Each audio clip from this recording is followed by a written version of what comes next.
мешает? Вот, пожалуйста, подвигать молодежь. Я молчу. Выхватывает. Он что-то противозаконное сделал, за что задерживается? Я еще раз объясняю. А то, что другие молодые люди подвигают и начинают что-то устраивать концерт, это другой вопрос. Отсекайте те, кто здесь пикет никакой не планируется проведение. Поэтому мы открыто просим граждан, которые... Так, спокойно. Поэтому мы просим пресечь тех, кто пытается провести здесь пикет. Здесь проводится собрание. Да. Здесь сейчас. Мы не оспорим. Будут выполнять свои... Ну как, будут абсолютно согласен. Просто не надо мешать действовать. Никто не препятствует. Замечательно. Молодой человек, в следующий раз вы просто прыгнете. Нормально. Собственно говоря, вы это и делаете. Мы в следующий раз просто привлечем сотрудников милиции внимание к фактам нарушения. Которая здесь собралась.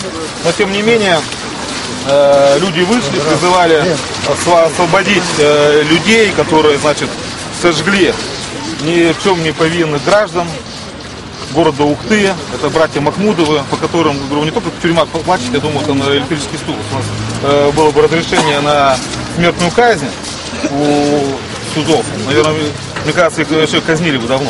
Вот.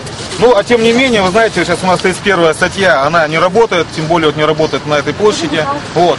Мы, организация дела, мы подали, мы не стали ждать, знаете, там устраивать какие-то пикеты, там, провокации и так далее. Мы подали сегодня в суд городской, вот заявление мое, мы его выиграем, я убежден.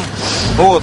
Мы требуем от администрации муниципального образования городского округа города Сыктывкара отменить это решение, опять вернуть в границе не 150 метров, а 50 метров в границе разрешения на пикеты, на митинги и так далее.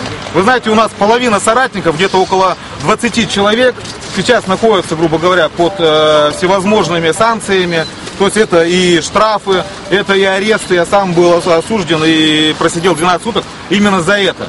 За то, что нельзя у нас спокойно выйти в нашей стране, нельзя пройтись по нашему городу.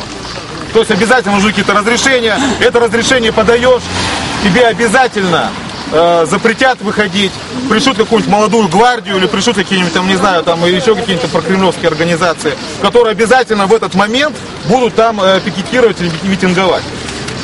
Поэтому я думаю, что это мероприятие, оно обязательно нужно, это очень хорошо, что люди здесь собираются. Посмотрите, народу очень много, вот, но не без провокаций, конечно.